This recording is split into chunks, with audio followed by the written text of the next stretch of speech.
Hello, Comics Alternative fans. Before we start with the episode, we want to invite all of you to check out our Patreon campaign. That's right. Go to www.patreon.com/comicsalternative for more details. There you'll find more information about the campaign and the cool rewards levels we have.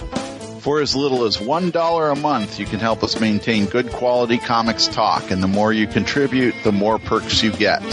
These include monthly podcast episodes exclusive to Patreon supporters, as well as the chance to help us choose which books we review on the show.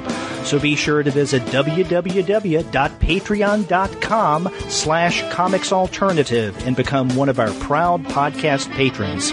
Yeah, and now on with the show. This is the Comics Alternative on location at HeroesCon 2015. Countdown for blast off. X-5, 4, 3, 2, X-1, fire.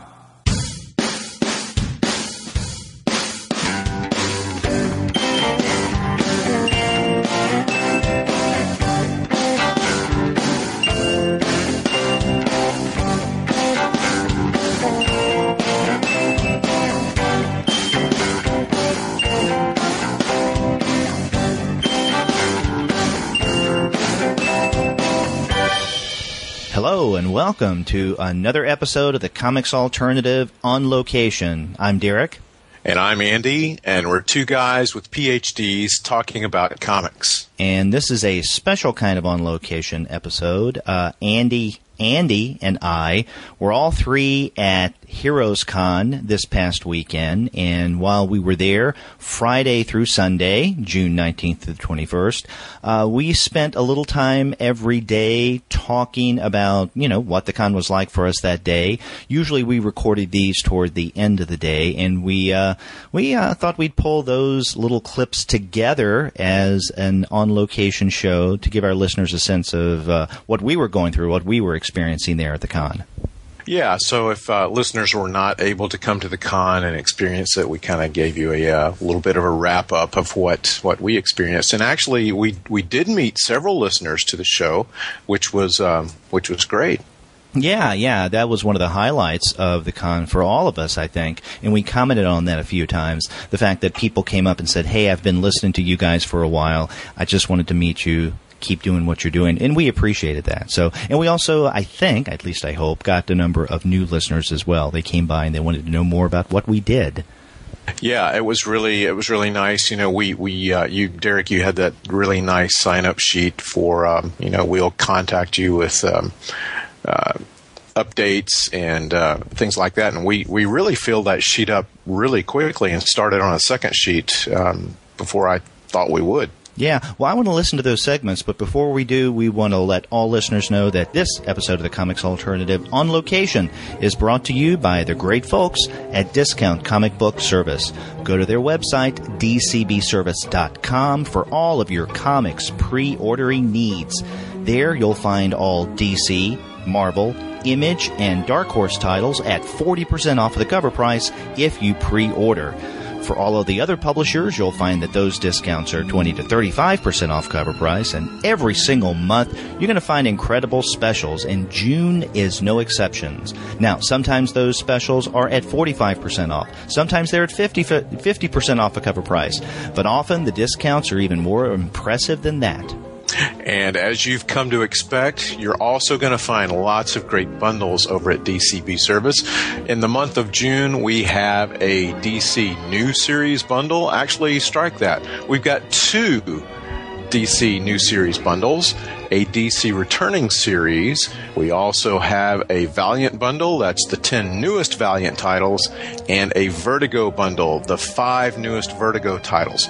Everything that I just told you about, 50% off. And this is not unusual to find 50% off of bundles. They do this every month, and there are many more bundles than what Andy just told you. You have to go to the website and find out what those are.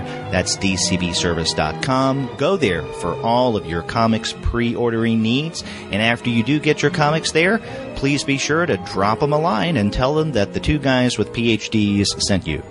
That's right. You know, Andy, before we get into those clips that we recorded this past weekend, I want to give a particular shout-out to someone very special, and she's special in a variety of ways. I guess first and foremost because she is my daughter, but also she gave us a lot of help at the con this weekend. She was there with us at the table the entire days, Saturday and Sunday. She attended the table. She talked to people when we weren't there. She gave out our business cards, which are also bookmarks. She had people sign up. She let us know what was going on while we were walking the floor, talking with creators for interview segments. And, she took pictures of us as well as we were recording these sessions. And so we're going to put up some of our photographs on the show notes for this on-location show. Zoe was the photographer. She was immeasurably helpful. And I happen to have her right here with us. Zoe, thank you very much for what you did. No problem. I enjoyed it. Yeah, good. Now, in these segments that we're about to listen to, Andy Kunka, Andy Wolverton, and I, all three go over for each particular day what we thought were the highlights or the memorable parts of HeroesCon this year. Now, this was your first HeroesCon, so what is something that really stood out to you about this? It was just the people. I really, really enjoyed meeting all of the fans and talking with people about the podcast. Yeah, and I appreciated that. You became at least as knowledgeable of the comics alternative as I was. So, again, I thank you very much for that, and we may make you an employee of the comics alternative. Please, I need money. Yeah, Zoe, I'd like to thank you, too. You did a great job, and not only, as Derek said, taking pictures for us, but anytime all three of us were there, you immediately got out of your chair, and you really didn't have to do that, but we appreciate it. And I enjoyed talking manga with you as well, because you know way more about manga than I do, and I learned quite a bit from you. So thank you. No problem. I enjoyed it. Yeah, she made a manga friend with you, Andy, and she made a Game of Thrones fan with Andy Kunka. Oh, cool. So, yeah, you guys had great conversations. So, well, let's listen to some of the conversations that we had while we were there on the floor at HeroesCon. Okay.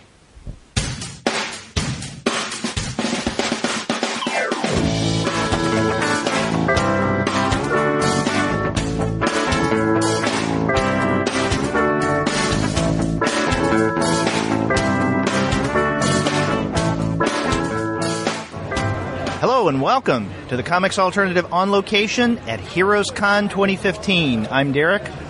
And I'm Andy. And I'm the other Andy. And we're three guys with PhDs at the con talking about comics. And this is Friday, the 19th of June, and we are here at HeroesCon in Charlotte, North Carolina. We got a table. Our listeners and people who follow our blog know, because we've been announcing this for quite a while, that we have a table. We're at Artist Alley, and we're at table 406 with, if you're listening to this, it's kind of moot because the con is already over. But anyway, we're here in Artist Alley, and we're reaching the end of the day, or around the end of the day. It's a little after 5 o'clock. We've been here since early this morning. So, guys, what are some memorable things that have gone on with you the first day of HeroesCon? Well, Derek, you and I did the panel on teaching comics, which is, I've been doing that for the last 4 years or so, and I really enjoyed doing that, and I thought we had a really good conversation. The panel was supposed to go an hour, and it went over an hour with the audience participation and so on, so I think that was a good sign. So that was a lot of fun. Yeah, I think that went really well, because you've been on these panels for the past few years. Yeah. How was the panel size compared, or the audience size compared to? I mean, I don't know how you felt about that audience. It's a good size audience. I thought it was pretty good. Way larger than any academic conference audience I've ever had. And so that's always fun, and a responsive and participatory audience too. So I think that's good. And what is a memorable event, Wolverton? I can't really think of any one event, but we've had a lot of really nice folks stop by the table. Some that are already fans of the comics alternative, and some that didn't know about the comics alternative, and we were able to talk to them about. Especially there's a there's a young gentleman right here that had not heard of us, and he says, I'm really into indie comics. And Derek, you did a great job of telling him, well, you need to listen to our podcast because that's what we're all about. So it's been fun meeting people. I always enjoy meeting people at like the library conventions that I normally go to. So this is, it's been a lot of fun. Now, you went to the panel that, I guess it was at the slot before the one on teaching comics Andy and I was on libraries and comics. How did that turn out? That was really good. It was about promoting graphic novels in your library, and these were some of the local librarians here at Charlotte. I assume the Charlotte Public Library system, and they didn't really tell me anything that I didn't already know because I deal with the same situation day in and day out, but some of their strategies were new to me, and it's just kind of good to get pumped up about going back into the library and promoting comics and graphic novels. I know one of my highlights, not only meeting some of the people who have said that, hey, I listened to the podcast, it's nice to meet you guys. That feels good. Because I remember one point, Andy, you said after our first year, you wondered if we were voices in the desert. We were only talking to ourselves. But it is nice to have someone say, hey, I do listen to you guys. But in addition to that, it's going around to various creators and having them sign the books or the comic books that we have. And I know all of us have been doing that. What is one of the coolest signatures or pictures you've had drawn so far?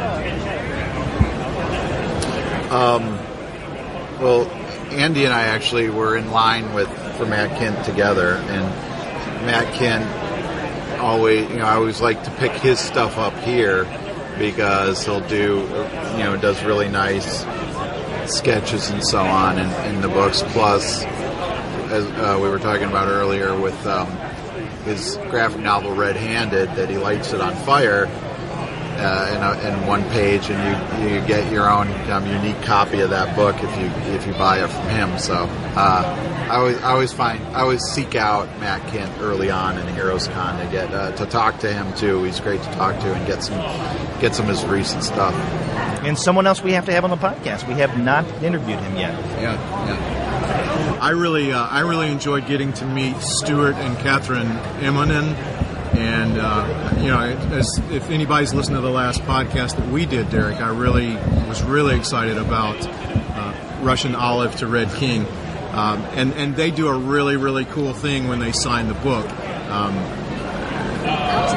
Stuart asked, what's your favorite character in the book? And he draws a really nice sketch of that. And then Catherine goes through, if you read the book, you'll understand the reference to Chekhov.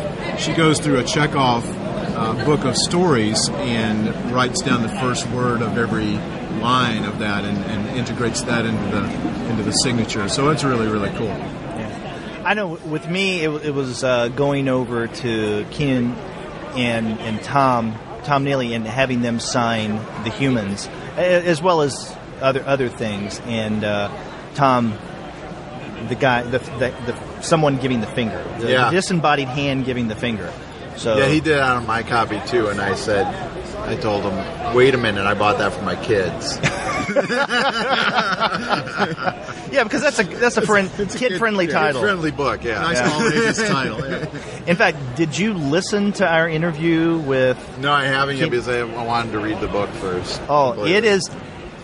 That episode has the most instances of the word fuck of anything we've ever put on the podcast. So they have that proud distinction. Yeah. And I don't know if that's going to be broken anytime soon. No, probably not. Probably not. It's like the Wolf of Wall Street of podcasts, then, right? I was just thinking about that. Okay, that may be the subtitle of this special episode. And, we'll see if we do this or not. We came into the con with a lot of ideas about things that we would do for the podcast. We do plan on interviewing creators as each of us, individually and also together, have done in the past, and then putting those together as interview shows. But we also thought that we would do a special where throughout the con over the 3 days, Friday, Saturday, and Sunday, we'll do a little of what we're doing now, and that is taking a few minutes to talk about what's gone on, what's something that pissed us off, or what's something that we remember, or kind of a signature, or an engagement with a fan or creator that we particularly wanted to note. So little things like that. And if we continue doing this, we'll have enough for an entire episode. Let's try not to forget, I guess. One of the things I've noticed today is this, and I've probably been going to HeroesCon for 10 years. This is the busiest I've ever seen it on a Friday, short of one particularly really crazy HeroesCon that's kind of an anomaly that had, huge guests at it. But this has been the biggest crowd I've ever seen on a Friday. And, last year I was able to do some, on-the-spot interviews with people on Sunday because it really slowed down that day. There weren't big lines at tables and so on. I'm really curious to see if today is an indication of what attendance is going to be like here for the rest of the weekend, because it could get nuts. And I'm really surprised at seeing some of the creators who now have huge lines, who used to be really easy to get access to. Probably the biggest difference is Jason Latour. You can't get close to Jason Latour right now, or Robbie Rodriguez, both of them because of Spider-Gwen. And I actually was with people who had a table across the way from Robbie Rodriguez last year, and it was easy for me to walk up and get stuff signed from him. Or Jason Latour, I've always kind of had, has been easy to access them. Now that their line is one of the longest here. Well, no, we were talking earlier. I knew that Bill Willingham was going to be here, and so I brought a number of Bill Willingham comics, fables, and other things for him to sign. And he's at the table with Scotty Young, and there's a gigantic line at that table. And I just assumed it was for Bill Willingham and Scotty Young. And then I realized, in fact, I think, Andy, you're the one who told me that that's not really for Bill Willingham. Right. And so I went up, and there was this long line right next to him, but I was the one who got just walked right up and had Bill Willingham sign my comics. Yeah. I felt a little bad for him. But nice guy. Nice guy. So now you just, someone, is Chad, was that Chad? Yeah, Chad Bowers, friend of the show. We've had an ongoing thing for actually years that, and I've probably mentioned on the podcast, my thing for Blackhawk. And so there have actually been 3 Blackhawk toys. Or no, 4. There's 4. There's one item. I'll get to the other one. But there was one, DC did one with the New Frontier, the Darwin Cook New Frontier series. They did an action figure. There was a Blackhawk minifig. I have both of those, but the one that's always eluded me is the DC Universe animated, the Justice League Unlimited animated series Blackhawk figure. And so with Chad and I, it's always been this kind of running gag as like, you keep an eye out for that for me at this con, and I'll keep an eye out for Transformers that he's looking for. And so he just walked up and handed me one, which apparently was $5, which is like, seems to belie its difficulty in me finding it. That's quite affordable. The kind of white whale of Blackhawk toys was that there was at a G.I. Joe convention, they produced a special, very limited, gigantic box with a G.I. Joe in a Blackhawk uniform with 2 other Blackhawk uniforms along with it that you could change them into, and as a separate item, a Miss Fear action figure doll who is kind of the Blackhawks version of Milton Caniff's Dragon Lady. Basically, those run in the hundreds of dollars. So are you the Ahab to that white whale? Yeah, no, I'm looking for that. That is something I really want. Now, I could get it on eBay or not on eBay or Amazon anytime. It's available out there. It's just that it is really expensive, and I don't know if I could justify that. This guy, I can handle him. Yeah. At $5, that's cheaper than the 3D cowboy I just bought from Ryan Brown. So this is the longest probably anybody has ever talked on a podcast about Blackhawk toys ever. Well, another comics alternative first. Until I do my own Blackhawk podcast, and then that's right around the corner. Yeah. Yeah. So, you know, you're going to do that solo or get another co-host? Is anybody else interested in Blackhawk as I am? I don't think so. Okay, this is a call out to our listeners. If you are as interested in Blackhawk as Andy is, get in touch. You know, I have a Blackhawk sketchbook, and so I've been getting sketches in that, but I was glad to see I was at Michel Fife's table talking to him about Copra, and a guy came up and had a Creeper sketchbook, the DC character, the Creeper. Wow. He had a pretty well filled out sketchbook with Creeper, and Fife was all over doing a Creeper sketch. So I haven't gone over to Fife yet. I think I left my copies of Copra out in the car. Yeah, mine's in the room. Well, I mean, this is my problem. I brought probably too many individual comic books and then books from home, so there's no way that I could have brought everything in here. So I had, in fact, just a moment ago, Sophie Goldstein came by, and we, on this last episode of the Comics Alternative, reviewed her new book, The Oven. So she came by, she introduced herself, and she thanked us for a nice review. She's very, very pleasant, very friendly. And unfortunately, her book, The Oven, is one of the ones that I didn't have in this batch that I brought today. So I'm going to have to make sure that I bring it in tomorrow when I come in. So I've only gotten a fraction of things signed that I wanted to get signed. That's the tough thing about cons. It's not, knowing how much stuff do you bring and how much are you able to get signed. And Andy, you were talking about Jason Aaron and Jason Latour. I wish they had just a little line that says, if you only want Southern Bastard signed, line up here. Because that's what I brought. Because that's all I have for either of them. Well, actually, I have loose ends. But for Jason Aaron, because I've had him sign other things in the past. But this time around, it would be Southern Bastard. Just sign that. Yeah. Last year I had made a kind of social faux pas, I guess. Last year the Chip Zdarsky, Matt Fraction line was pretty massive, but I was assuming the line was just for Chip because he was doing cheaper free sketches or whatever for people, and that was taking a long time, so people were lining up. And I had my Satellite Sam stuff and Hawkeye stuff for Fraction to sign. So I walked up to Fraction to get him to sign the stuff, and I didn't realize that the protocol was you wait in the line for Chip, then you go to Matt. Well, I didn't need Chip to sign anything at that point, so I didn't know what to do. So I felt bad. I apologize to everybody, but people seem to be cool about it. Well, how did you realize that was a faux pas? Did someone bring that to your attention? Did they say, "Get back there, you bastard"? Fraction kind of looked at the guy that was supposed to go.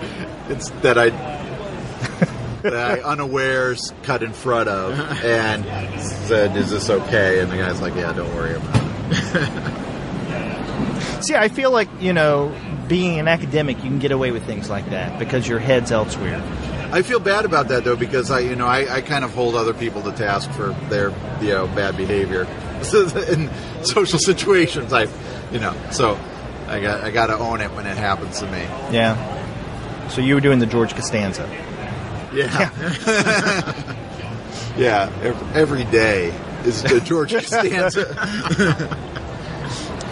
Well, I mean, I think we're not in the busiest part of Artist Alley, but I think it's doable. It's not crazy hectic. I mean, we're away from, the real big names, so we don't have those. But we've had a good number of people come by, sign our, mailing list and come take our bookmarks. In fact, we're probably going to run out of bookmarks, which is kind of surprising. But a good kind of surprising. And so I guess we can do this in the following days, maybe do this a couple of times tomorrow, and just check in and see how the con's going. Yeah. Yeah, sounds good. So we will be back on Saturday morning.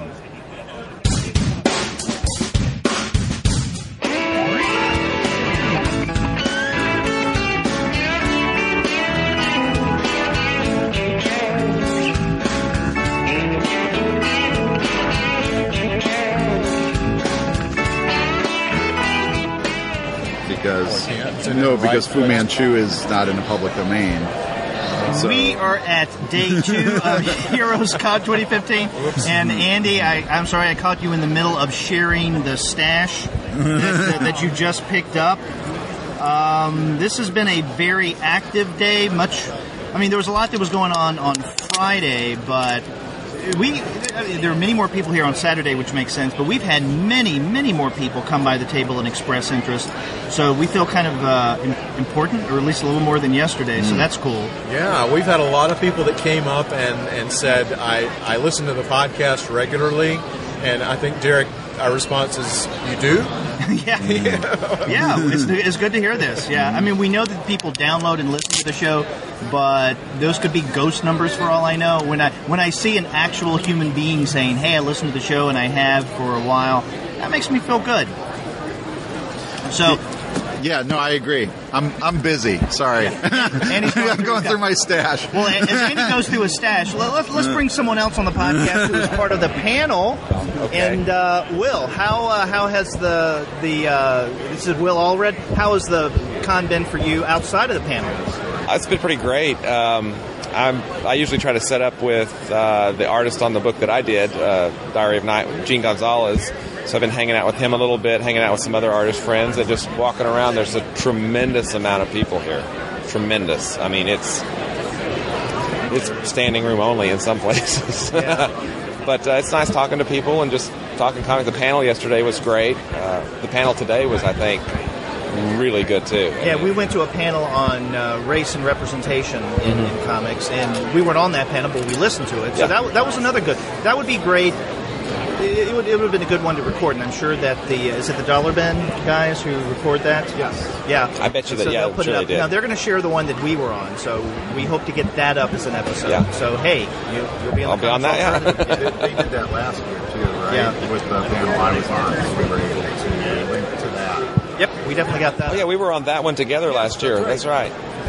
So did you know that? I did not know that was available. You didn't know that you were on the podcast? I did not know that I was on the podcast. Awesome.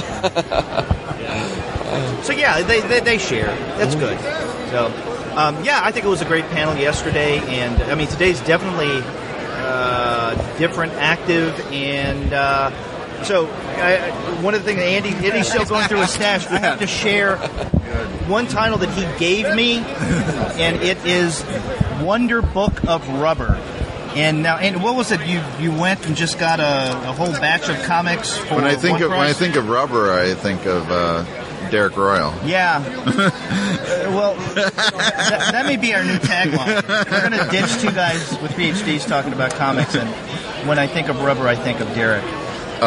So anyway, no, I'm always just personally fascinated with that whole world of like the free giveaway educational comics that have appeared over the decades and how comics have been used that way, and every once in a while you find some real gems in that stuff.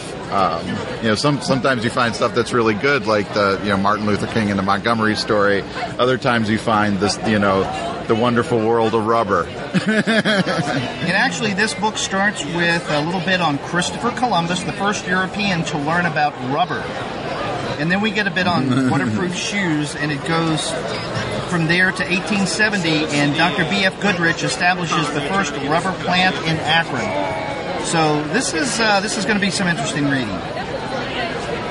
Yeah, don't give it away. Don't give away the ending. Okay. I want to know what happens to rubber. I won't look at the very end.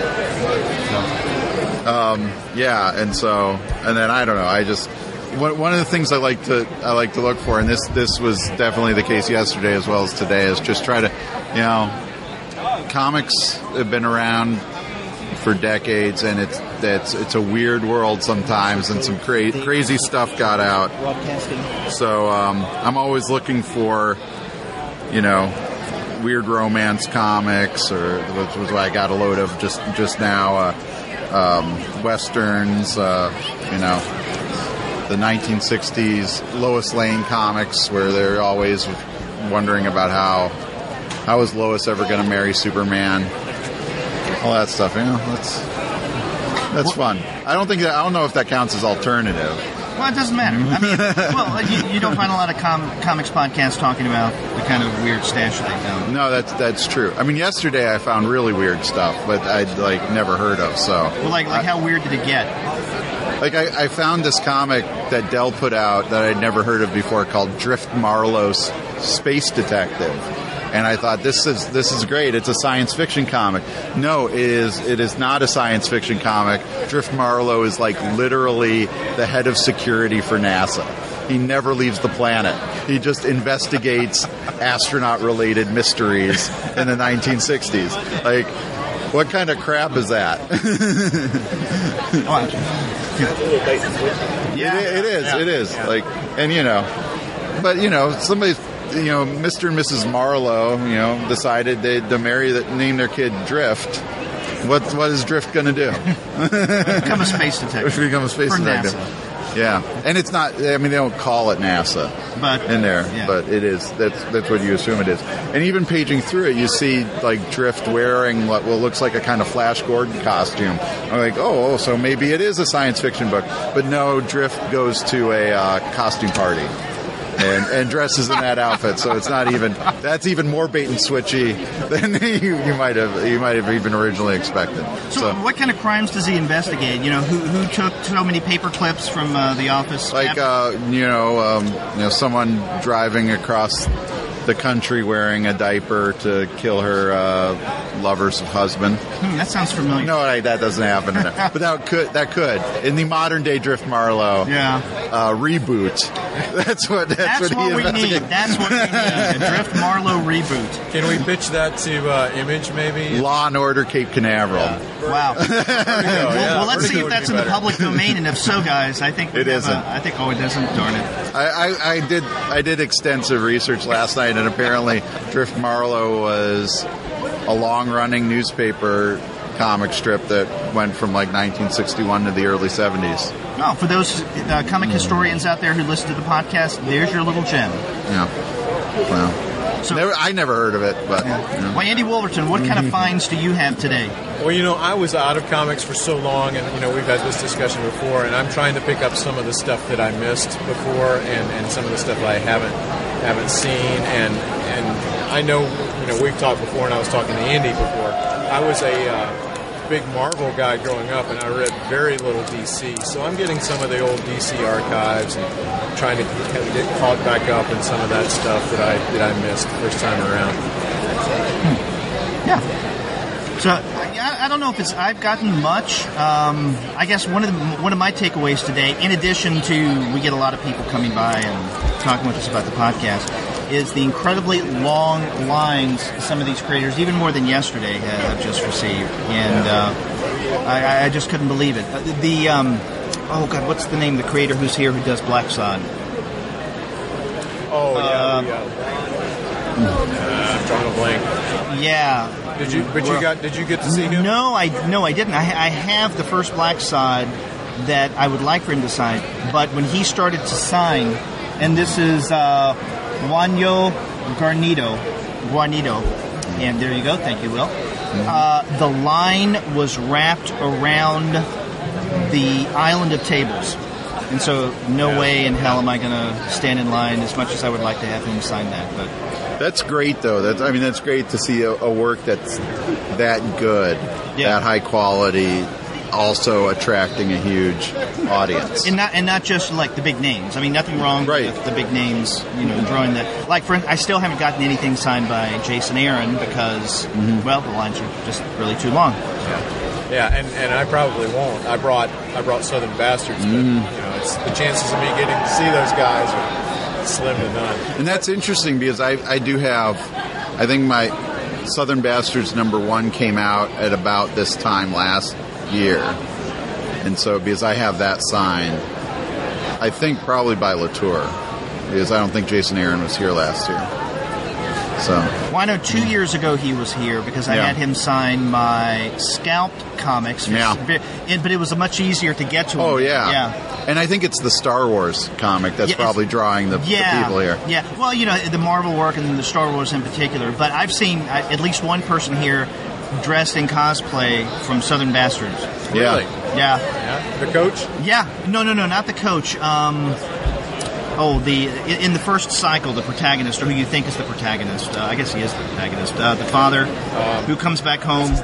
And someone even had a big hunk of wood or something that looked like good. A big limb he was carrying around. I saw him a couple of places. So don't get on his bad side. So that was pretty cool. So now when you have Southern Bastards being cosplayed, that says something. Yeah. The topic of cosplay made me think of something else too. Seeing, and I don't know if we talked about this yesterday, but seeing certain characters that have only been around, say, for a few months, that are already getting so much traction as cosplay. Like I think probably one of the biggest stories of this show for me is the not only the number of Spider-Gwens that are around, but also just how hard it is to get then to Jason Latour and Robbie Rodriguez, who are two creators who really deserve that, that level of success and attention. But that Spider-Gwen is, one of the top 2 or 3 selling comics in the country is amazing. And that it's clearly got so much traction especially with young readers. And see, that's something that I've completely missed, the whole Spider-Gwen thing. I tend to read, especially Marvel comics, especially when some kind of event or even a limited focused event takes place, tend to read them after the fact. But I know that people are just, going gaga over Spider-Gwen. Yeah, they are. I haven't. Okay. See ya. Will's leaving now. Bye, Will. Thanks for being on the show. So yeah, that was one of the big takeaways, but I have gotten to see quite a number of creators and have them sign comics, and I've even started today to do interviews with various creators that we're going to pull together in a separate episode of the Comics Alternative. So I know Andy Wolverton, you've done some of those interviews. Yeah, I talked to a couple of guys. I talked to Michel Fife that does Copra. We talked for a few minutes. And I talked to Royden Lepp, who does one of my favorite kids' graphic novels called Rust. It's in 3 volumes currently. And I just had somebody actually come by while you guys were gone asking me if I knew where Royden Lepp was. Yeah? Yeah. No. That just came up. I don't know. We're not even close to where he is. But Did you point him in the general direction? Yeah, I figured it out. Yeah, he was great to talk to. A lot of other people I tried to talk to, they were either so busy or they were on a panel somewhere. Maybe I can get to them tomorrow. Yeah, I'm gonna talk to more people tomorrow. Now, you haven't had the chance to interview people yet? No, but I've gotten sort of commitments for people to come over here and talk to us. Well, good. Like who? I don't know if I want to call them out and then they don't show up and then we feel bad about it. I'll tell you later. Okay, tell me that. Because I talked to one who said he'd come over here, so I guess I won't say his name. I've been able to talk to several people. Like earlier today, I talked with Sophie Goldstein and someone who also does some comics with her, Jen Jordan, about some of the work that they did. And that was a good long conversation, almost 20 minutes long. So I talked with Hoyt Silva, the artist of Operation Nemesis. So we talked about that, and he said that he's amazed that he is very much appreciated in our media now. Understandably so. That was Hoyt's fan club. Yeah, there you go. Justin Jordan, I spoke with him briefly. He was really nice to talk with me. Did you interview these guys for the show? Yeah. Oh, great. Yeah, so I got little conversations with them. I also talked briefly with Craig Yo, and so this will be just one more time that he is on the show. He was giving his take on this being the first HeroesCon he's been to, and he had nothing but praise. And in fact, we had a near Craig dinner last night. Yeah, didn't quite work, but we ate all right anyway. Yeah, we ate all right. We planned on going to dinner, and in fact, Craig even said, "Hey, what are you guys doing for dinner?" earlier in the day, and we said, "Oh, we're going out." But one of the things we forgot to do was exchange numbers, and so he showed up at the place that we had tentatively discussed, but then we decided that wouldn't be the best choice. but he had already been. He already went there. He already started to eat, and so the three of us we went elsewhere. We had a good dinner. What was the place called? I don't remember, but one of our friends, fellow comic scholar that we ran into there, Sturgio Spitzakis, who teaches in Knoxville, told me that he eats every meal when he's at HeroesCon at that place. At this place? Yeah. Every meal. Breakfast, lunch, dinner, or whatever. Yeah, I mean they have brunch on Saturday and Sundays, but yeah. It was good. It was at first when I walked in, I thought, okay, this is going to be trendy at the exclusion of substance, but no, it was good pizza. Yeah, it was quite good. Highly recommended. It took a little while to figure out how to navigate the place, but yeah, it was really good. Yeah, but we're smart. We figured those things out. PhDs. Yeah. Yep. I guess one of my highlights today was I did manage to get in with Matt Fraction, talked to him for a little bit, took a selfie. It was kind of a meta selfie.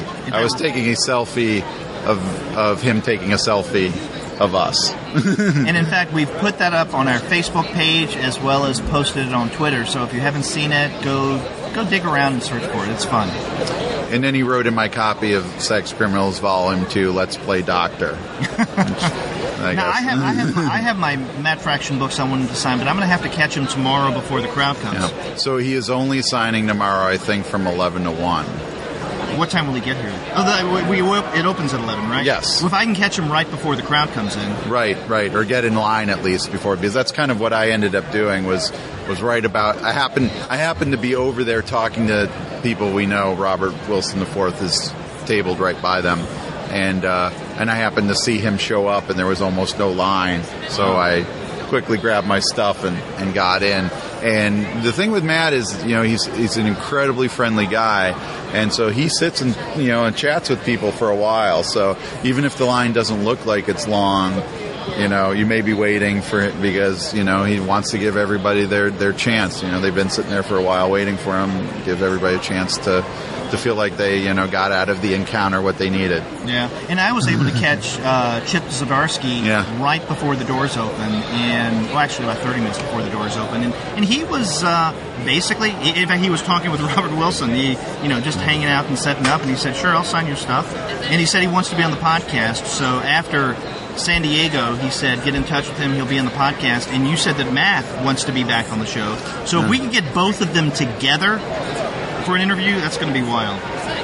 Yeah, I can't imagine that we will walk away from that interview the same as we went into it. We will come away unscathed.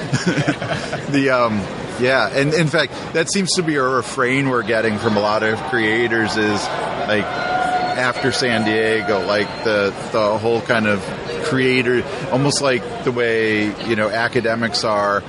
Talk to me after final exams or whatever. That the year is organized around pre and post San Diego. Hi. How you doing? Finally yesterday. I really enjoyed it. Oh, great. Thanks. And we have Taylor, who is congratulating us on the panel that we were on. Thank you. No, I didn't really do it. Yeah, no, that's good. Oh, that's okay. No, that's the way this is going. This way it should go. Yeah, it gives the recording much more authenticity. Okay, that's good. Yeah. So now you're a volunteer here. Yes. So what do you do, Taylor, as a volunteer? Well, I've done the information desk mainly. I also help set up things out front for the lines. But volunteers pretty much we just wherever they tell us to go, we go. Were you helping with lines today? I helped set it up yesterday. I wasn't volunteering today. I volunteered yesterday. I was volunteering again. Because I was curious how crazy things got today. I was at a wedding. So yeah. That's why I didn't volunteer. But yeah. HeroesCon would like to thank everyone who came out for today. Record-breaking. Second day of HeroesCon 2015. Don't forget one of our cards. Thanks so much. Okay. Yeah. Thanks for stopping by. Yeah. Thanks. Yeah. Take care and listen to the podcast. Well, I was asking about the numbers today, and they just announced, I don't know if people can pick this up clearly on the recording, but they said that this was a record-breaking day. Yeah, the second record, it sounds like it's the second record-breaking day in a row, so wow. That's good. And, for a little kind of history behind this, the space that they're using now for HeroesCon is about twice as what it was 3 years ago. They didn't use this whole hall the way the way we're seeing it now. So I think this is the size of crowd they've been kind of anticipating with that move. And so now we're finally seeing HeroesCon kind of growing into this even bigger convention than it was. It's been around for 30 years, so for its 30-year history. And we're here seeing and experiencing the record-breaking days. Mm-hmm. That's cool. That's right. We're part of history. Yeah. Now tonight, I should mention, is the art auction. I don't know if that goes on forever. Yeah. That's a 4 or 5 hour event. Goes on till late into the night. But I do recommend anybody who's come to HeroesCon, you guys, if you haven't had a chance to see it, to check it out for a little bit. Because it is a fun event. And what time does that begin? I think it's 8:00. I'm not sure. The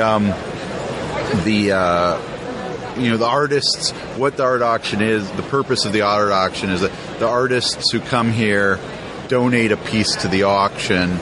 The money generated by the auction pays for HeroesCon to continue in the future.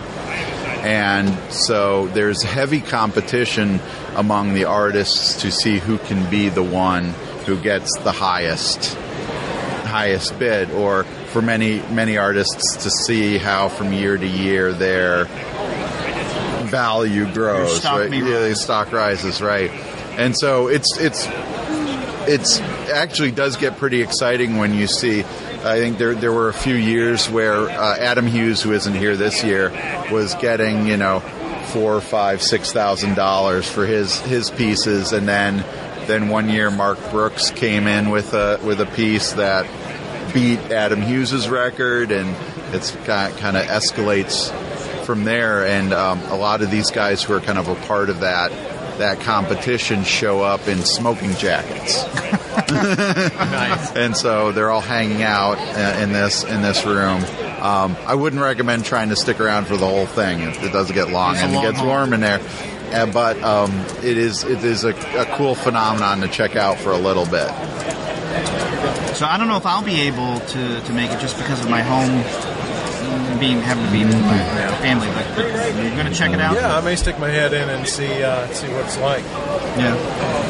So, well, they're about to wrap up here on Saturday, so there's our update on what's going on with us, the three guys with PhDs talking about comics. Second day of HeroesCon, so we'll wrap this up with a show on Sunday.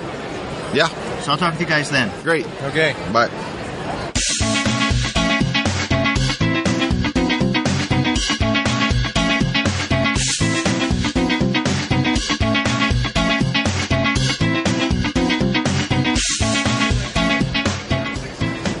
Here we are, day 3 of HeroesCon 2015, and it's Sunday morning. We're probably going to do 2 of these table recordings today.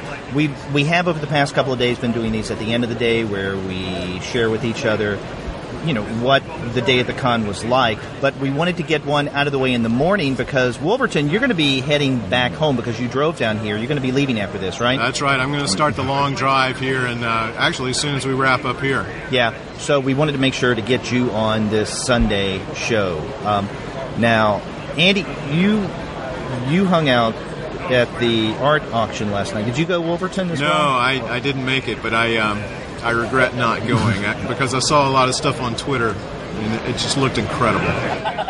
Yeah, it was funny because I was out for dinner with a group of people. The art auction started at 8. Our dinner reservation was at 8:30, so we missed a significant chunk of that auction. And I'm going to do some name dropping. So drop away.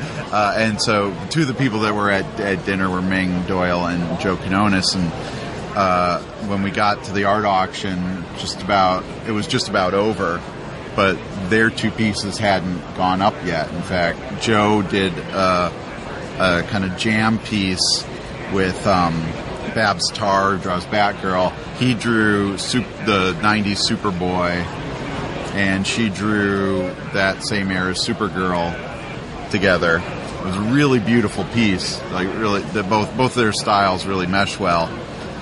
So that was just going up as we were getting there, and then A couple pieces after that, Ming's John Constantine illustration with full color with Constantine surrounded by hellhounds was went up, so that was pretty fun. But we also got to see the big event of the night, which was the record. The one of the pieces went for the highest amount that any piece has ever gone in that auction, and that was Mark Brooks's. What's the character? Now I'm drawing a sexy white queen from the X-Men.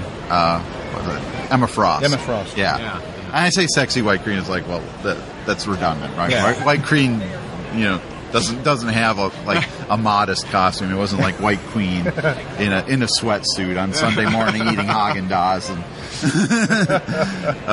And what did that one go for? $15,000. Wow. Jeez. Yeah, and it's been the years I've gone. Adam Hughes isn't here this year, but it was often Adam Hughes setting the record and then resetting it every year or breaking it every year. And then one year Mark Brooks broke it, and then the two of them were kind of in competition going back and forth. But it's they know they've figured out what the people at the auction or the big bidders want. They want the sexy female superhero paintings. So that was the highlight of the night. Wow. So what time did you get to bed? Well, that ended, and I ended up hanging out in the auction hall a while and just talking to friends, and took a look at my phone, and it was almost 2. Jeez. Yeah, I went to bed a little earlier than that. Me too. So, I won't ask you, Andy Wolverton, what plans you have for today, because you're leaving after this. But on your checklist, Andy, what are the things you still have to do at the con? Me? I think I feel pretty much like I've accomplished most things. I'm probably gonna walk around and buy some stuff. There's a dealer I've hit now multiple times. We talked, I guess, in the last recording about some of the stuff I picked up there yesterday. They had just a load of comics for $1, and they dropped their prices to 50 cents today. And I was going through their boxes and finding like crazy gold and silver age comics for 50 cents. So where's this? I don't know, down there somewhere. Down there. So our listeners can figure out what I just did. And it was this one of those situations where I was standing next to this guy, and he's going through a box and he's pulling out old classic illustrateds, and I was like, stop it. I want them out of the packages? No, he was just like the whole box, just about the whole box was old classic illustrateds.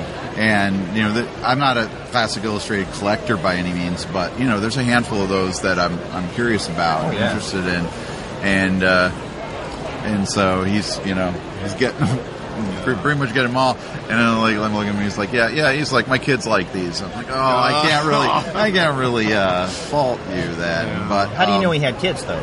Oh, because his kids were going nuts. Oh, there. So they were there. Yeah. So he wasn't just playing. So he was legit. One of the kids. Then there was a box of Richie Rich comics, and that kid kept going back and just lifting out handfuls of the Richie Rich.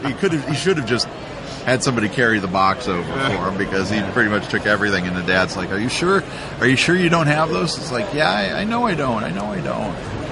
Give him the Richie Rich. Leave the classics illustrated, Steve. But so that kind of stuff was in there. But I did manage to find some good stuff. So I went because we got here early before everyone could get in, being exhibitors, people in Artist Alley. So we got in early. I didn't look through as much as I had intended to, but I found a couple of the Vertigo Crime Noir series from several years ago that I didn't have, so that was cool.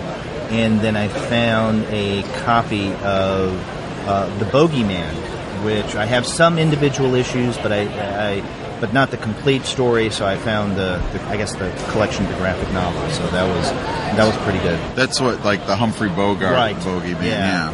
That's a neat series. So that was good. And what are some of your finds? Did you find anything today? I saw you looking around. Yeah, it's funny because one of the guys we were having dinner with last night was talking about Valiant and how much he Bob? likes. Yeah, Bob was talking about Valiant, and I said, I really haven't read that much Valiant. I really like the new Rye series that Matt Kent writes. I like that, and I've read some Quantum and Woody, some Archer and Armstrong. Mm-hmm. So I picked up a couple. I picked up like the first Bloodshot trade and another one. I can't remember what it was, but I was telling Andy I was chasing down one of the Doom Patrol DC archives, but I ran across Blackhawk archive, and I asked Andy, I said, I really haven't read much Blackhawk. Would this be a good place to start? And he said, yeah, this would be a good deal. So I picked that up.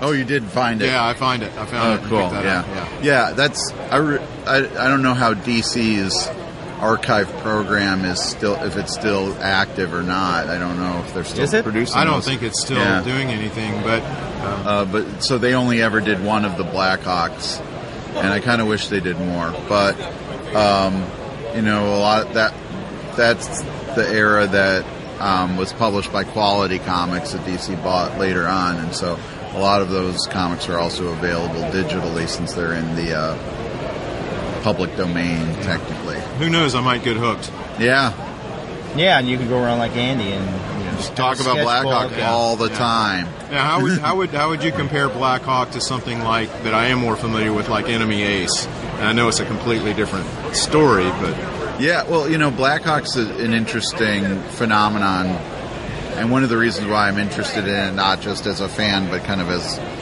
a scholar, is that it's one of only a handful of comics that continued publishing from the golden to the silver age without a break. So even though DC bought Quality, there wasn't a month break between the last Quality issue and the first DC issue, and the numbering continued and so on. And I think part of it, reason why it survived World War II, is that it wasn't a kind of straightforward war comic. It was more kind of adaptable adventure comic. I compare it sometimes to like a serial, but there was also a Blackhawk serial in one of the very last movie serials that was made was a Blackhawk serial. But anyway, so then when it went from World War II to it became a good kind of Cold War adventure comic, and then when it went to DC, it kind of became one of those strange beasts that DC published in the 60s and mainly in the 60s, along with, you mentioned Doom Patrol, but more comparable might be something like Challengers of the Unknown, or what else did they do then? Secret Six. Yeah. Like, I'm always fascinated with that end of the DC publishing world, because we always know about the big superhero characters, but they had these popular adventure comics too that didn't deal with superheroics. Blackhawk, Sea Devils, Challenges of the Unknown, those books. Cool. That was, so anyway, we just lost all our listeners because they're like, Blackhawks again? Really? Really? That's every day. But we retained the Blackhawks fans.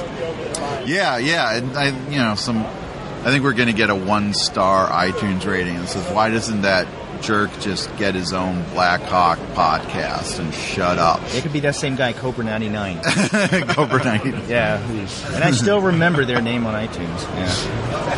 So, one of the things I'd like to do today is to go around and interview more folks, this being the last day, and I think it's going to be slower today, so some of the creators will have some time. I've already spoken with a couple of people, and, we hope to pull together these interviews in at least one, maybe 2 episodes, depending on how many we get. Now, Andy, were you able to talk with any? I went back, and the people I was trying to see, they either weren't here yet. Maybe I started my rounds too early. In fact, all of the ones that I wanted to talk to hadn't arrived yet. Yeah. So, and I may hit one on the way out, but probably not. We'll see. We'll see what we can generate from this. I mean, I've got a number of interviews that I've done, and some that people said they want me to come by today and talk to them. So, Andy Kunka, have you had the chance? I don't know. No, when I got here, I got here right at 9:30 when the floor opened to dealers. It didn't open to the public until 10:30, 11, and so there were very few people here. I mean, I was one of the first people in the door. But it was interesting seeing some of the creators who were here were already getting hit up for podcast interviews. I saw, you already talked to Michelle Fife. He was busy. So Bill Willingham was being interviewed. Bill Willingham was being interviewed. That's right. Even when Matt Fraction showed up, he got interviewed by. I don't know if you saw it. Were you in line when I saw him being interviewed? That guy was an enthusiastic podcaster. Yeah, he seemed energized. He seemed energized. I think he kind of surprised Matt a little bit this early in the morning because Matt wasn't quite getting the question, landing the questions that well, but it was fun to watch. But you've got the selfies. You got the matching pair of selfies. Yeah, now I have selfies with both Matt Fraction and Kelly Sue DeConnick, so that's good. So we can put those up on the show notes as well. Yeah, I got to do that. Yeah, and I also have this is a scandalous photo from dinner last night where I not dropped the name of names of some of the people I was eating dinner with. Joe Canonis was at dinner with us, and he ordered the duck. And I thought, Joe, do you realize what you're doing here? That could be Howard. Was he savoring every bite? He was eating it maniacally. Okay. Yeah, he did have that look in the picture. So. Yeah. Okay, well, we wanted to make sure that we did a segment before Wolverton left today, and you're getting ready to head out, so I hope you have happy travels. Well, thanks. And, as a lot of listeners probably know, or maybe they don't, this is the first time I've ever seen you guys live, so it was a real fun adventure to get to hang out with you guys and talk with you guys and the whole bit. Yeah, this was great. It was, and I don't want to slip into the whole maudlin land thing, but I mean it is. I mean, to me, one of the highlights is meeting you for the first time, Andy Wolverton, and then seeing Kunka again. I mean, we've known each other for years, and because we talk all the time, it's almost as if we see each other all the time. But really, the last time I saw you in person, at least with your clothes on, was 2 years ago at HeroesCon. We won't talk about the others. That's another podcast that I am looking forward to hearing. I know that story. Yeah. One of the things that's really kind of surprised me about this show is, and I mentioned this before, getting to talk to people who listen. And because one of the things that, the way I imagine the podcast is, you and I, or Andy when he's on it too, having a phone conversation about comics. Yeah, or if we have a guest on, we're just somebody we called up and we're talking about comics. I don't imagine that it goes out anywhere to anybody, then to know that there are people that listen to it and people that are enthusiastic enough about the show to come to the table and talk to us about it is really kind of just changing my perspective about the podcast. I hope it doesn't give me the yips or something where I can't do it anymore. I'm too self-conscious, but it's just it's neat. But I also then think that is one of the strengths of our podcast, is that it is a conversation. Right. Don't sit around and kind of plan out questions or outline topics. It's just we're comfortable with each other and we go with the flow. Yeah, and you mentioned people telling us they've been listening to the podcast for a long time. We mentioned yesterday when we were recording that we had several people come up and tell us that. And then right before we started recording, and it's local time about noon. Right before then, we had 2 or 3 people come up and talk with us and tell us that they listened to the podcast or they wanted to find out more. So it was, we started off the first hour with enthusiastic response. So that makes me feel good. Yeah. We did have a lot of people come by, and I think we were all surprised the number of people that came by and said, I'm a listener. I've been listening for however long. So it's nice it's like you mentioned, Derek, that we're not like a voice out in the desert like we sometimes imagine that we might be. Yeah. So we'll probably come back for one more recording on location. And Andy Wolverton, again, happy travels, and I'm glad to have finally met you in person. Well, thank you. I will be talking with you soon again. That's right. We have a podcast to record tomorrow night. Right? Yeah. Oh, wow. Yeah. So it's like it's never ending. So be back later. All right. Thanks, guys. Yep.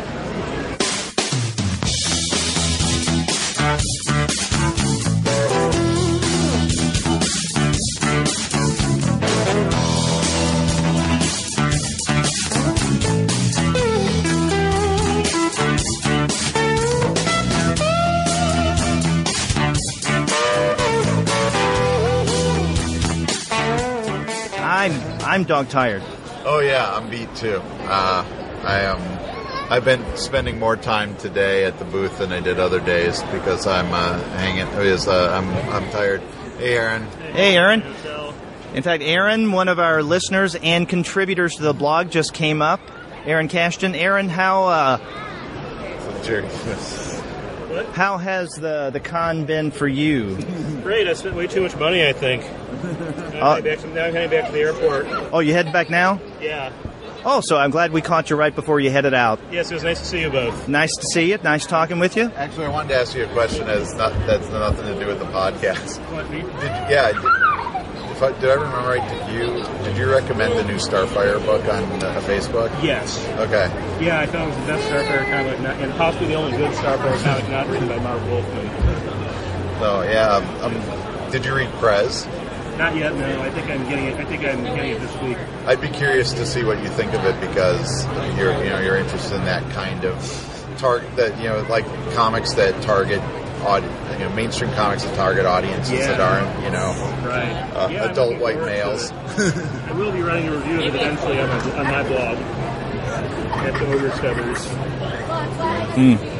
So there you have it, recommendations from Aaron Cashton on the Comics Alternative as we wrap up. All right, see you later. So, okay, Thanks, take care. Happy travels. So, anyway. I actually, genuinely was hoping he'd stop by so I could ask him that question, and so it got on the show, I guess. Yeah, there you go. So if you got what he said, you can always re-listen to the show. So, I know, okay, one of the finds that you had today, you're looking through it now, and that is an issue of Jerry Lewis. Yeah, The Adventures of Jerry Lewis, number 101, which I found for 50 cents. It's not in great shape, but it's entirely readable. And it looks like there aren't art credits in it, but my educated guess is that this is one of the issues that was drawn by Neil Adams, which is one of the weird moments in Neil Adams' career. His kind of hyper realistic style that he innovated for mainstream superhero comics was that didn't seem to be suited to a humor magazine like The Adventures of Jerry Lewis. And this also features one of the has one of the regular features that appeared in the later issues of this series. I don't know if you ever saw these, where the Jerry Lewis masterpiece, where Jerry Lewis would be included in a Jerry Lewis's version of a great classic work of art, and this is the Blue Boy. And in this, he is he definitely looks like the Blue Boy, but he's riding a skateboard. He's carrying a guitar, and it looks like girls are chasing him, so maybe he's one of the Beatles? I'm not sure. Well, it looks like a Beatles haircut, but it also could be a Blue Boy haircut. Or maybe they're combining the two. Maybe that's the joke. That's... Because what is the pub date on that? It is 67. Okay, so that's in the heyday of that hair day. In fact, you could look at the hair there, and it's the same as Rubber Soul. Well, Rubber Soul had come out by that point, but... Oh, well. So we got to talk about the Beatles. And Jerry Lewis. Actually, that's kind of like a mini orgasm for me, being able to talk about both Jerry Lewis and the Beatles in the same breath. That's true. Yeah. And comics, so it's a trifecta. Yeah, Jerry Lewis comics. They're hard to come by, and I don't know if it's to call it a fascination, but I have an interest in these kinds of, and this has come up over and over again in this weekend on Strange Comics, but also stuff like that Jerry Lewis series is never going to get reprinted, except maybe long after we're dead and long after Jerry, God forbid, would be dead. And same with the Bob Hope series that DC did. We're never going to see. I doubt we'll ever see a collection of Bob Hope comics. Yeah, and those, sad. And they're not great comics, but they are. They were clearly popular. I mean, this is issue 101. Yeah, of a Jerry Lewis comic. The first 20 issues or so are the adventures of Dean Martin and Jerry Lewis. Yeah. But the fact that for more than 10 years that was a viable comic to produce. Yeah, and so I mean they're fun, but also there's the whole cultural artifact thing, right? Oh, yeah. Because you can do with that what we were doing a moment ago, and looking at that page where he is in the Blue Boy painting, and we can see where that is a comic definitely embedded in its time. Yeah. So now, you do a lot more of these back issue dives than I do. Yeah. Because when I go to cons, and I usually at cons kind of short shrift getting things and buying things. Maybe from very, very indie creators where I can't find their work anywhere else. This time I bought a number of things, but they've been trades. Yeah. But you get the single issues. Well, you get the trades too, I like the treasure hunting aspect. I like the treasure hunting aspect of going through the bin. Sometimes I get frustrated with the when they're not alphabetized and organized very well, but of going through the long boxes of 50-cent books, dollar books, and finding treasures here and there. And that's been a kind of a running theme of what we've talked about the last 3 days, or what I've talked about is doing that. And so I have a want list. I have a list on my phone that I look for, and I've actually done a pretty good job with that this weekend. But then I'm also just looking for those things that I'm like, wow, this is weird. I've never seen something like this before. So.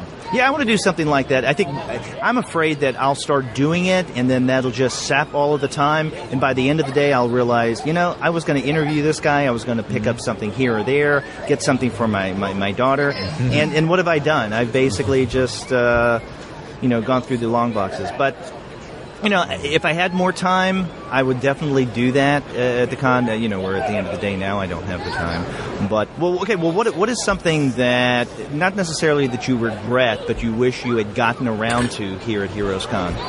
I don't know if there's anything. I feel like I didn't leave anything in the tank. I mean, there's people I didn't get stuff signed from that I brought stuff with, but I'm not heartbroken that didn't happen. So there's not that. I don't think that there was any, the kind of key new books that I wanted to get from the creators that I knew were going to be here. I got, Cooper Volume 2 being the big one that I wanted to make sure I got. So, I don't know. Was there something that you had on a wish list or whatever that you would hope to get? Nothing in terms of getting a book that was here. I think I, for the most part, remembered and was able to get everything that I wanted to get signed, for instance, like Cobra Book 2, before I got here. I had some interesting finds. One of the things I definitely wanted to do is both talk with Evan Dom and then get a physical copy of the first volume of his webcomic, Vatu, because I really, really enjoyed that. What? Vatu. Okay.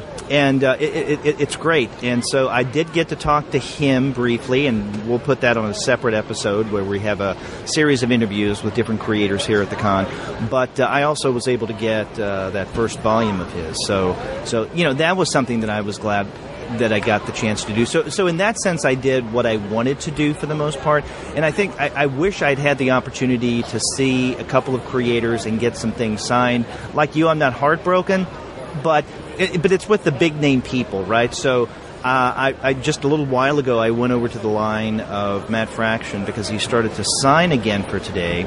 And the line was unbelievably and unbearably long. And I'm sorry, I like his work. I had a number of things that I wanted him to sign. I was not going to wait for at least an hour to get them signed. Yeah. And then Jason Aaron is the same thing. I wanted him to sign copies of Southern Bastard, but his line all weekend has been unbelievably long. So, great, that's wonderful for him, but I have no signed copies. Yeah, I feel like the very first year I came here to HeroesCon, and that was one of my first comic convention. Probably it was my first comic convention of this scale. I've been to small local shows and things like that where there may have been one or two guests, not the hundreds that we have here.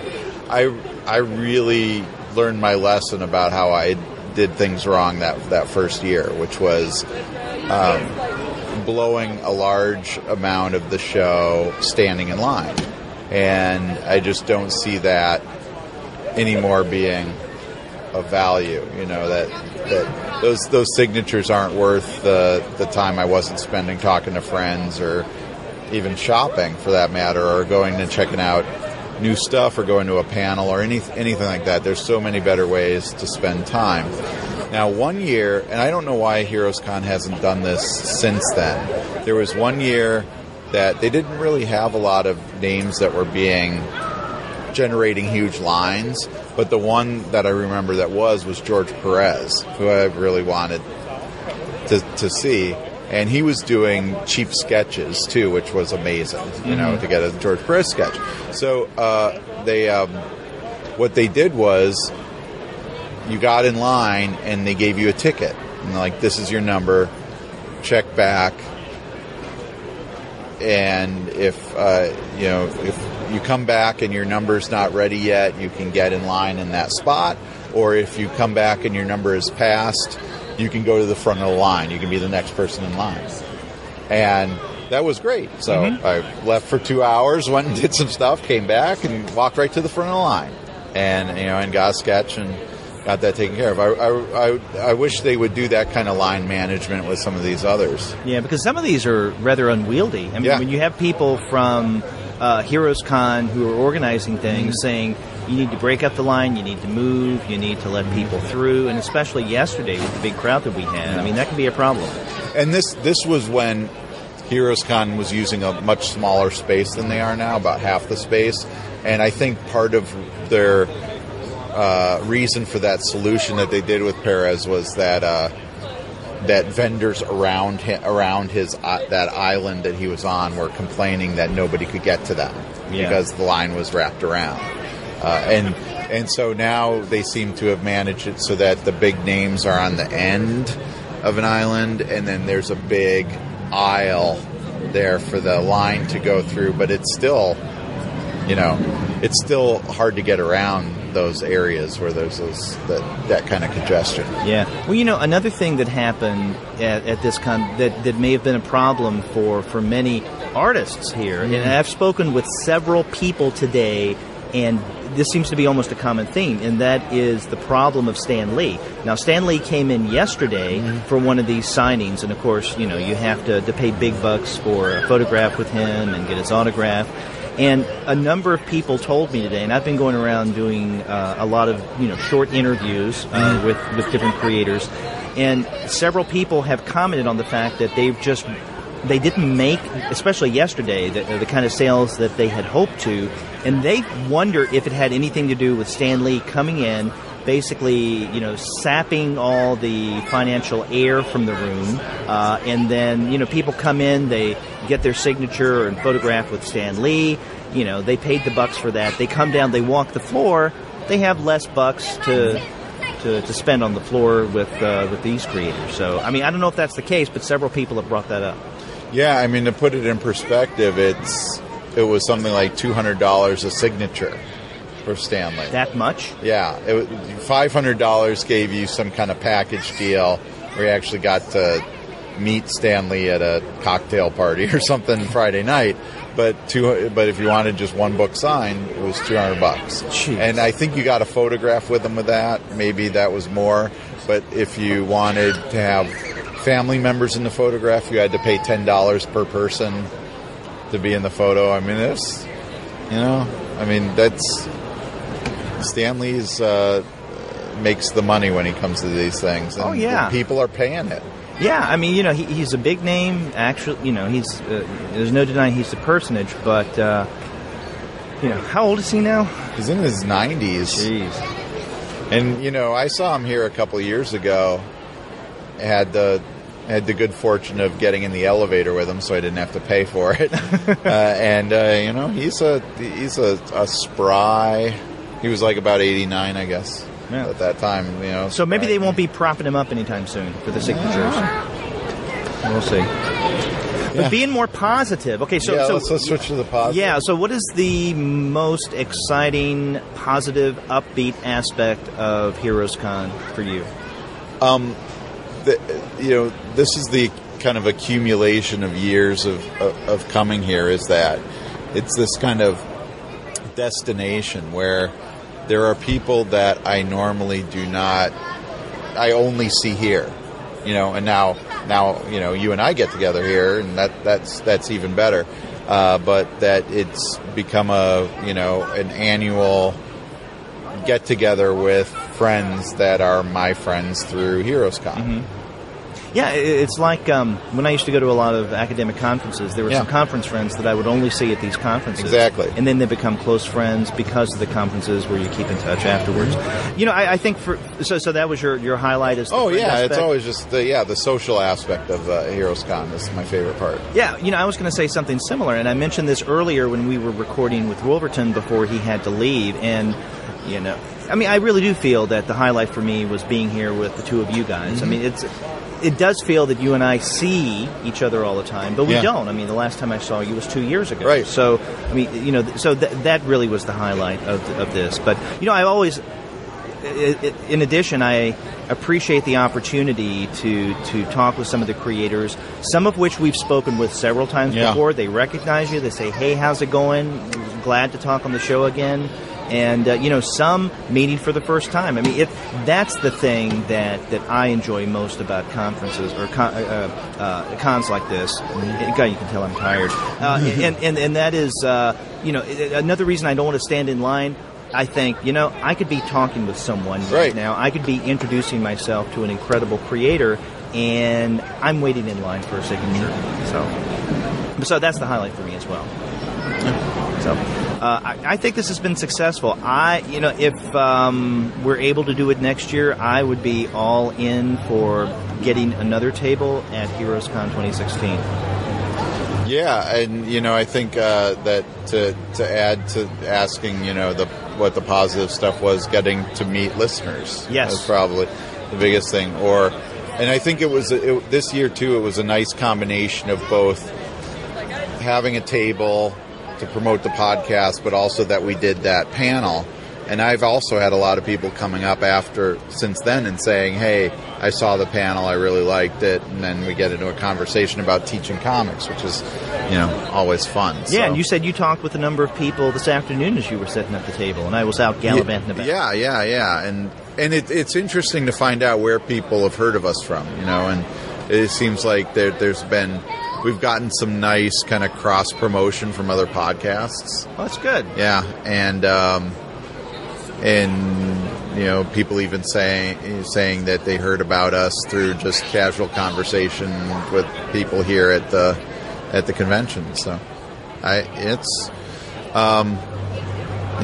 when we get back to doing the podcast, or when I get back from my whatever sabbatical from the podcast, there's a kind of renewed energy to it that knowing that I can kind of put faces to listeners and things like that. Yeah, and again, get in touch with us. Let us know you listen, because we're curious who listens to us and how you heard about us. I mean, all of that. So we do appreciate the contact. So I think it's been a good con. And Andy, let's do this next year. Yeah. I'm always going to be here unless some emergency comes up or something that pulls me away. Yeah, well, let's send them an up note. We'll be here. So, yep. Okay, so thanks, Guy. Yep, thanks.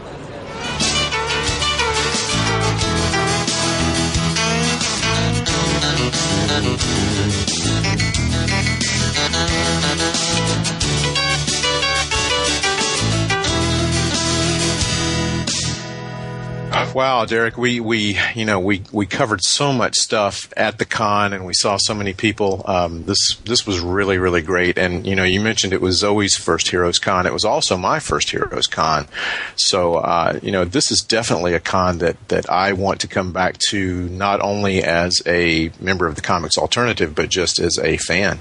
Yeah, I want us to get a table there next year. I think that was very successful, and we'll do more if we do this next year. So I've already been thinking of some things that we could do. So I hope that everyone enjoyed listening to our conversations there on the floor at HeroesCon 2015.